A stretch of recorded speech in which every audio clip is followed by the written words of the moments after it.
The train let out one last sigh as it rolled away from Dry Creek Station, leaving behind a trail of dust, rust, and the faint smell of coal. Clara Mayfield stood still, two travel-worn trunks by her boots and her heart folded tight like a letter never meant to be read out loud. The air was dry, like it hadn't rained in months, and the only thing waiting to greet her was silence and a boy not yet old enough to shave, barefoot and squinting into the sun like she might vanish if he blinked. "You Clara Mayfield?" he asked, voice scratchy and low. Her lips were dry as dirt. "Yes," she managed. The boy nodded once, paused dead. The words hit like cold wind through a broken window.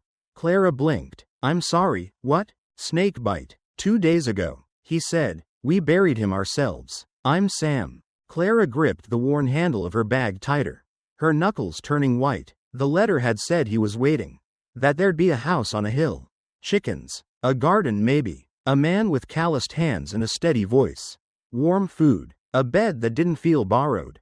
It said she'd be safe. "I was supposed to marry him," she whispered. "He said you were coming." Sam answered simply. That's why he wrote the letter. He wrote it after he was bit. Said maybe you'd still come anyway. Her chest hollowed out in that moment. The hope she'd held onto all the way from Kansas to here, tight as a secret in her coat pocket, crumpled. A man she'd never met was dead, and the future he promised with 7 hens and a warm fire had blown away like tumbleweed on the wind. She didn't cry. Not yet. Maybe the dust got to her eyes. Or maybe it was the emptiness. The kind that didn't wail. Just sat in your gut and waited. "How many of you are there?" she asked, her voice barely more than breath.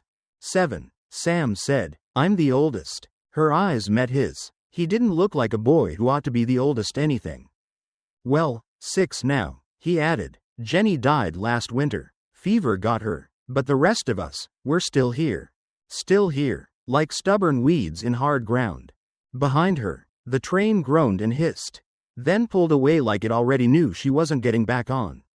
Clara turned just in time to see it disappear around the bend, her way out sliding away on iron wheels. She looked down at her boots, then at the trunks she could barely lift anymore, then at Sam, barefoot, hollow-eyed, but standing like stone. "Where's the house?" she asked quietly. He pointed toward the ridge. "It's small. So am I." Sam didn't smile. He just bent down, grabbed one of her trunks like he'd done it before, and started walking. Clara followed, her steps unsure, her thoughts tangled like thread in a drawer. She'd come to marry a man. Instead, she'd met a ghost and a boy carrying too much weight in his voice. The house was even smaller than she'd pictured. 1 room wide, porch boards creaking, door hanging crooked like it had given up standing straight. The chimney looked like it was held together by grief alone. When she stepped inside, it smelled like old ash, boiled beans, and fabric that hadn't seen clean water in weeks. No one spoke. 6 pairs of eyes watched her. No, 5. The baby was asleep in a crate by the fire, wrapped in a quilt patched with love and threadbare hope. The others sat at the table, silent as headstones, bowls in front of them like they were waiting on supper that never came. Sam dropped her trunk with a heavy thud. "That was Pa's chair," he said, nodding at the only unbroken seat at the head of the table. Clara stood still. "Then it stays empty." The boy nodded once. She didn't set her bag down right away. She just looked at them, all of them. So thin, so quiet, like life had drained the noise from their bones. There was no laughter here, just survival, and silence. A girl stood up slowly, holding a spoon like a weapon. Her cheeks were dirt-smudged, her hair in 2 loose braids. "I'm Ruth," she said. "I stir things. Mama used to, before she bled out after Jonah." Clara blinked hard. The girl's voice didn't shake. Too calm for a child that small. "You cook this?" Clara asked, peering at the pot. "Thin broth, 2 beans, a chunk of potato carved into 7. "When we can," Ruth replied. Clara rolled up her sleeves. "Let's try again." She pulled out a bit of dried pork she'd hidden from the conductor, crushed some herbs from her satchel, poured the rest of her water into the pot. It wasn't much, but the smell changed everything. Even the baby stirred. She didn't say grace. She didn't make speeches. She just ladled out bowls and said, "Eat slow. Let your stomach remember it." They did. No words. No questions. Ruth blinked fast, like she didn't know if crying was still allowed in this house. Clara didn't eat. Her stomach ached, but this meal wasn't for her. It was her offering, a wordless promise. Later, when the sun slipped down behind the ridge, Clara stepped out onto the porch. The stars blinked overhead like the sky was trying to speak in a language she hadn't learned yet. The night held no promises. She'd come for a man. She found 7 children in a house that creaked like it remembered better days. She had no ring, no vows, no place carved out for her. But maybe she came for something bigger. And maybe, just maybe, they'd been waiting, not for a bride, but for someone who wouldn't leave. The first real morning Clara woke in Dry Creek. The air was still cold enough to bite the tips of her fingers. The fire had died sometime in the early dark, and her breath showed in little clouds as she stood from the corner where she'd slept. Back sore from the hard floorboards. The children were all still breathing, slow and steady. She counted them without even thinking about it, like a habit she'd had for years. 6 heads, 1 soft bundle in the crate. She pulled her shawl tighter and stepped out onto the porch. The sky was barely gray. Birds weren't singing yet, and the hills still held onto the night like an old grudge. But Clara didn't wait for permission from the sun to get to work. There was no use crying over what wasn't. She had no husband, no wedding ring, not even a name carved on the mailbox. But she had children who needed breakfast, and floors that needed sweeping, and a roof that looked one storm away from giving up. So she started with the kitchen, if you could call it that. The shelves were bare but not hopeless. She found sacks of dried beans, a jar of lard, and 3 onions, soft around the edges but still worth saving. She boiled water in a dented kettle, humming a tune no one taught her, just something old and steady like river rock. By the time the smell of cooking reached the corners of the house, sleepy feet began padding across the floor. No one said good morning. They just watched her work. She didn't mind. She didn't talk much either. Just set out bowls, ladled quietly, and told them again, eat slow. Afterward, while Ruth scrubbed the dishes in a tin basin out back, Clara opened every drawer and cupboard in that house, took stock, sorted, tossed what was spoiled and set aside what could be saved. She found broken tools, moldy cloth, baby shoes, buttons that didn't match. Each thing told a little story, and she listened to every one of them. Then she swept, the kind of sweeping that wasn't about dust, it was about claiming space. The kind that said, I'm here, I see you, I care. It was after lunch when she tackled the porch steps, hammer in hand. Sam watched from the fence line while she wrestled warped boards and rusted nails. He didn't offer help. He didn't need to. She wasn't doing it to impress anyone. She was doing it because they needed a house that could hold a future. The days blurred together, but the work never did. Each morning, she rose before the frost lifted. She started the fire, boiled tea, brushed knots out of Ruth's hair while telling her how braids hold warmth. She stitched holes in coats and patched pants with pieces from her own skirts. She cut firewood when Sam's arms were too tired, milked a goat that wandered in from the neighbor's pasture and left it some oats in thanks. She didn't speak much about where she came from. The children never asked. Maybe they could feel it, that she'd left behind a life that hadn't chosen her, and come to a place where maybe, just maybe, she could choose herself. One night, when the baby wouldn't sleep, Clara held him to her chest and walked the length of the porch. The stars overhead were sharp enough to cut, and the wind sang low like it knew every sorrow she carried. But she didn't cry, not once. She just hummed, over and over, the same 3 notes. And when the baby finally sighed and fell into sleep, she kissed the top of his head and whispered, I've got you now. That's what her love sounded like. Not poems, not promises, just doing. Washing dirty feet without complaint, mending socks by candlelight, teaching the little ones how to set the table without dropping spoons. She didn't scold much, didn't yell, but when Ruth snapped at her brother for knocking over a bucket, Clara looked her square in the eye and said, We don't bruise each other here. We've had enough of that.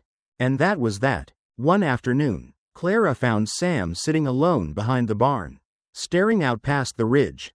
She didn't ask what was wrong. She just sat beside him, knees tucked, hands folded in her lap, You don't act like a mother, he muttered. Clara raised a brow. You ever had one long enough to know? He didn't answer. After a moment, she added, I'm not here to be what someone else was. I'm here to be what you need now. He didn't say anything back. But the next morning, she found the fire already lit and a bundle of kindling stacked by the stove. That's how it went. No declarations, just small, consistent acts. The way the house smelled like bread again. The way the younger boys stopped flinching when someone raised their voice. The way Ruth began to sing while stirring the pot. The way Sam started walking beside her instead of behind. She didn't fix everything. The roof still leaked when the rain was sideways. The pantry wasn't full, and the scars they all carried, visible and not, would take longer to mend than socks or doorframes. But the cabin felt lived in again. Not haunted. They told stories at dinner now. Real ones. Some made up, some remembered. Even the baby laughed when Clara made faces over boiled carrots. And when the wind blew hard through the gaps in the walls. The children didn't shiver, they leaned into her. Because she was there. Not perfect, not polished, but present. And that was enough. That was everything. They came on a Thursday morning. Just as the snow had started to melt into the cracks of the earth and the children were starting to laugh again. Two men, slick coats, clean boots, faces too smooth for land that demanded you earn your place. One had a lawman's voice. The other a merchant's eyes, sharp and weighing every inch of her like she might be for sale. Clara knew the moment she saw them. They weren't neighbors, they weren't friends, and they sure as hell weren't there to help. She met them at the gate, apron still damp from dishwater, sleeves rolled, and hair tied back tight. Behind her, the house was quiet, but not asleep. She felt Ruth's presence near the window. Sam's footfalls on the porch. The air had changed. The taller man stepped forward first, tipped his hat like manners could soften what was coming. We heard the bride showed up, he said with a smirk that didn't reach his eyes. But no wedding means no rights. These children, well, far as the county's concerned, they're unclaimed now. Clara didn't flinch. I have a letter, she said calmly. A deed, witnesses. The shorter man grinned. Might hold in town, but you're out here. This land was in debt. Ma'am, your late fiancé didn't settle it. That makes the children wards of the county. He pulled out a folded paper. Seal stamped and curling at the edges like it had sat in the bottom of a satchel for a while, long enough to feel important. We're here to escort them back, he said, to proper placement. Clara crossed her arms, planting her boots deep in the dirt.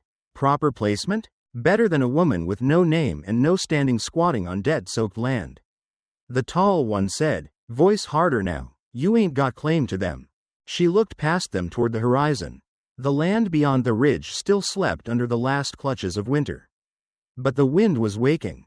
She breathed it in, then she turned back. You'll do no talkin' today, Clara said. The door creaked open behind her. Sam stepped out first, rifle in hand, no bullets in the chamber. But his grip was steady and his gaze didn't waver. Ruth followed, arms crossed, her chin high. She's our family now, Sam said. That ain't your call, boy, the lawman snapped. Then whose is it? Ruth asked, stepping closer. 'Cause Pa's in the ground. And Ma's gone with him. And this woman stayed when she could have run. Clara placed a hand on both their shoulders, grounding them. This house may not have a title carved in stone, she said, voice low but clear, but it was built by hands that bled for it. These children ain't lost. They've been found. By me. And they're not goin' anywhere but forward, with each other. The short one moved like he might push past her. But before he could take a step, Warren Walker appeared from the barn's edge, shotgun balanced casual over one arm. He didn't say a word, just stood there, like the whole mountain was breathing behind him. And in that stillness, even cowards could hear it.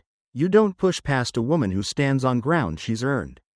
The men backed off, muttering about paperwork, sheriffs, courts. They left with the same dust they'd brought. Clara didn't turn around until they were gone. Sam lowered the rifle slowly. Not like he was tired, but like the fight had passed through him and landed somewhere deeper.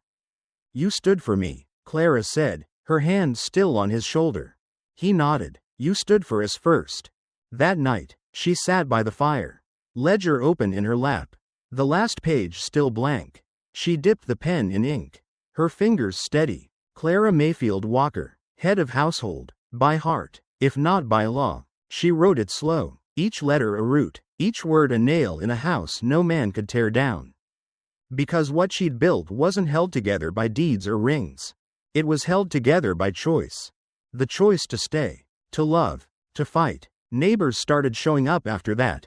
Not to pry, not to gossip, but to offer. A bushel of apples here. A bundle of firewood. A spare pot. The preacher sent books for the children, wrapped in brown paper with twine and a note tucked beneath the string. You've done what most of us only pray for. And when the county men came back weeks later, fresh papers in hand, red seals, threats tucked under polite smiles, they found Ruth at the door. She didn't blink. We've got a judge's order. The man said. We've got a mother. She replied. They didn't even get to open their satchel.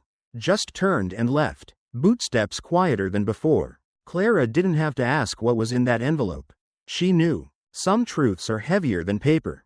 And some names don't need law to be real. That spring, they planted tomatoes where Richard had once dreamed of building a henhouse. Ruth taught Liza how to mend boots and hold babies without shaking. The little ones stopped asking if Clara was leaving. Because they knew. She was theirs. And they were hers. Not by blood. Not by inheritance. But by the only truth that ever mattered in these parts. You fight for what you call home. And you stay for what calls you back. By the time the first wildflowers bloomed at the edge of the yard, folks in Dry Creek had stopped asking who Clara Mayfield was. They knew. She was the woman who showed up with 2 trunks and no ring. Who stayed when every reason said she should have turned back. The woman who took in 6 half-starved youngins and gave 'em soup, stories, and safety. The one who never raised her voice but somehow made a cabin out of broken boards feel more like a home than any church house in town. And by spring, that home was full, not just of children or chores or the smell of stew simmering on the stove, but of laughter, warmth, and a kind of peace that settles in your bones. The porch had new planks now, smoother underfoot, and Sam had built a swing out of an old wagon wheel and rope Clara found behind the barn. He'd grown taller, stronger, shoulders squaring out like the man he was fast becoming. He'd still glance at her sometimes like he was afraid she might vanish. But she never did. Ruth had taken over the kitchen without anyone telling her to. She just started humming while stirring and correcting the younger boys when they got too wild with the flour. Clara never said it out loud. But she was proud. That girl had steel in her spine and honey in her heart. Even the baby, little Eli, had found his giggle, a soft, bubbly sound that came from deep in his belly when Clara kissed his cheek just right. One morning, as she hung linens in the breeze, Clara looked out across the yard and saw it for what it was. A patchwork of miracles. Tomatoes sprouting where the weeds used to be. Bent fence posts lined with laughter. 7 pairs of muddy boots by the door. And a heart full of names that weren't hers by blood, but were hers by choice. The old ledger sat up on the mantel now, not tucked away like a secret. Its final page written in Clara's hand. Clara Mayfield Walker, head of household. By heart if not by law. No one questioned it. Not the preacher who brought books tied in twine. Not the neighbor who offered lumber after a windstorm. Not even the county men who came back in February with their fresh stamps and fancy talk. They'd stood at the gate again. Straight-backed and smug, papers in hand. We've got a judge's order. One of them said. Ruth met them at the door. We've got a mother, she replied. They left without opening their satchel. Clara didn't ask what was in it. She didn't need to. Some truths were louder than ink.